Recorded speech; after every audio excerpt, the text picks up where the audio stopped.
প্রিয় দর্শক বন্ধুরা, এই মুহূর্তের জন্য অর্গানাইজার টিচার বা সংগঠক শিক্ষকদের অত্যন্ত গুরুত্বপূর্ণ কিছু খবর আপডেট উঠে আসছে। কার্যত আটকে থাকা নিয়োগকে কেন্দ্র করে বিশেষ আর্জেন্ট খবর আপডেট। অবশ্যই বিস্তারিত দেখে নিন, এই ভিডিওর মধ্যে সবটা তুলে ধরবার জন্য চেষ্টা করছি। তো ভিডিওটিকে শেষ পর্যন্ত দেখবেন, কোনোভাবে কিন্তু স্কিপ করবেন না, স্টিল না ওয়াচ করবেন। চ্যানেলটিকে অতি অবশ্যই সাবস্ক্রাইব করে নিয়ে সঙ্গে থাকবেন। তো চলুন কথাবার্তা না বাড়িয়ে আমরা মূল টপিকে ফোকাস করি। বন্ধুরা, এই মুহূর্তে দাঁড়িয়ে অর্গানাইজার টিচার বা সংগঠক শিক্ষকদের পেন্ডিং নিয়োগ প্রসেসে কবে খবর উঠে আসবে? ইতিমধ্যেই এরকম সামাজিক গণমাধ্যম সূত্র ধরে বার্তা উঠে আসছে আটকে থাকা নিয়োগকে কেন্দ্র করে। তো সেই দিক থেকে সামাজিক সোর্স ইন অ্যাডভান্সলি আমাদেরকে কিছু বার্তা দিয়েছিলেন, তবে সেগুলো আমরা রেকটিফাই করে দেখলাম তার মধ্যে কিছু না কিছু সমস্যা রয়েছে। অর্থাৎ আটকে থাকা নিয়োগকে কেন্দ্র করে এখনও পর্যন্ত অফিসিয়ালি কোনো আপডেট উঠে আসেনি। তবে এটুকু ধৈর্য ধরে থাকতেই হচ্ছে যে প্রাথমিকে কোনো না কোনো নিয়োগ প্রসিডিওর শুরু হলে এই রিলেটেড খবর আপডেট কিন্তু উঠে আসার সম্ভাবনার জায়গা তৈরি হতে পারে। আবারও বলছি, বিষয়টি খেয়াল রাখবেন, পয়েন্ট টু বি নোটেড, যে আটকে থাকা নিয়োগের ক্ষেত্রে কিন্তু অফিসিয়ালি কোনো আপডেট এখনও পর্যন্ত উঠে আসেনি। তবে এই বিষয়টি ঠিক যে প্রাথমিকের কোনো না কোনো নিয়োগ প্রসিডিওর এগোতে থাকলে বা এগোবার কোনো জায়গা বা পরিস্থিতি তৈরি হলে এই রিলেটেড খবর আপডেট কিন্তু উঠে আসার সম্ভাবনার জায়গা তৈরি হয়। এবং দেখা যায় যে প্রাথমিকের ক্ষেত্রে বিভিন্ন নিয়োগ প্রসিডিওরের ক্ষেত্রে খবরাখবর এগোতে থাকলেই অর্গানাইজার টিচার বা সংগঠক শিক্ষক রিলেটেড বিভিন্ন খবরাখবর সামাজিক দৈনিক প্রথম সারির পত্রপত্রিকায় কিন্তু উঠে আসে। তো সেই দিকে আমরা একটু ফোকাস করছি, কিন্তু আটকে থাকা নিয়োগকে কেন্দ্র করে চূড়ান্ত কোনো খবর আপডেট এখনও পর্যন্ত উঠে আসেনি।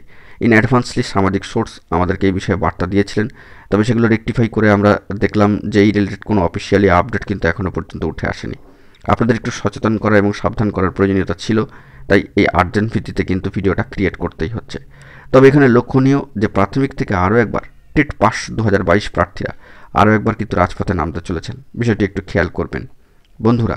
আরও একবার কার্যত 50,000 ভ্যাকেন্সিকে সামনে রেখে এবং সেই দাবিকে মান্যতা দিয়ে তারা কিন্তু আবারও রাজপথে নামতে চলেছে। সামনেই তারা চাইছেন দ্রুত তাদের ইন্টারভিউ নোটিফিকেশান প্রকাশ করা হোক, পর্যাপ্ত শূন্যপদ দেওয়া হোক। কার্যত 50,000 ভ্যাকেন্সির ইন্টারভিউ বিজ্ঞপ্তি নোটিফিকেশান চাইছেন তারা। বিষয়টি মাথায় রাখতে হবে। পাশাপাশি এটাও মাথায় রাখতে হবে যে সর্বোচ্চ ন্যায়ালয় সুপ্রিম কোর্টে অত্যন্ত ভ্যালুয়েবল একটি মামলার অবস্থান এখনও পর্যন্ত রয়েছে, যেটা কিন্তু এনএমডি পর্যায়ে রয়েছে এবং আরও কয়েকটা মাস পরে জুলাইতে। তো সেই দিক থেকে কিছুটা সময় কিন্তু অতিক্রান্ত হচ্ছেই নিয়োগ প্রসিডিওরগুলো নতুনভাবে আসার ক্ষেত্রে, অনগোয়িং প্রসিডিওরগুলোর ক্ষেত্রে।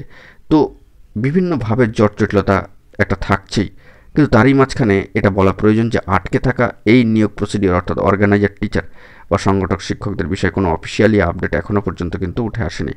মোস্ট বিশেষ আর্জেন্ট খবর আপডেট ছিল, তাই আপনাদের মাঝখানে তুলে ধরলাম সচেতনতার বার্তা দিতে যে আটকে থাকা নিয়োগকে কেন্দ্র করে এখনও পর্যন্ত অফিসিয়ালি কোনো বার্তা বা আপডেট কিন্তু উঠে আসেনি। তবে বন্ধুগণ, একটা বিষয় কিন্তু এখানে খুব ভালোভাবেই লক্ষ্য করতে হবে যে পেন্ডিং নিয়োগ প্রসেসের ক্ষেত্রে যা দীর্ঘ সময় ধরে আটকে ছিল, মালদা প্রাথমিকে 2009, নর্থ 24 পরগনা প্রাথমিকে 2009, এই প্রসিডিওরগুলো কার্যত এতগুলি বছর আটকে থাকার পরেও কিন্তু একটু একটু করে জট ছাড়িয়ে নিয়োগের দিকে এগিয়ে গিয়েছে, নিয়োগ হয়েছে সুষ্ঠুভাবে।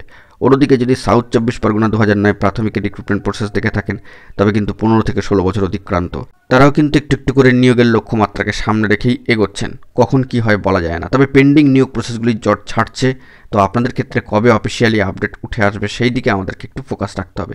ডিপার্টমেন্টাল ওয়াইজ কোনো নোটিফিকেশান, কোনো বার্তা আসছে কিনা সেই দিকেও ফোকাস রাখতে হবে। পাশাপাশি প্রথম সারির দৈনিক সংবাদপত্রগুলিতে খবর আপডেট আসছে কিনা সেই দিকেও কিন্তু আমরা নজরদারি চালাচ্ছি। অর্থাৎ এক কথায় বলতে গেলে বর্তমান সিচুয়েশনে কোনো জরুরি আর অথেন্টিক খবর থাকলে সবটাই কিন্তু তুলে ধরবার জন্য চেষ্টা করবো। এখন এটুকুই, সকলে ভালো থাকবেন। চ্যানেলটিকে অতি অবশ্যই সাবস্ক্রাইব করে নিয়ে সঙ্গে থাকবেন। ধন্যবাদ।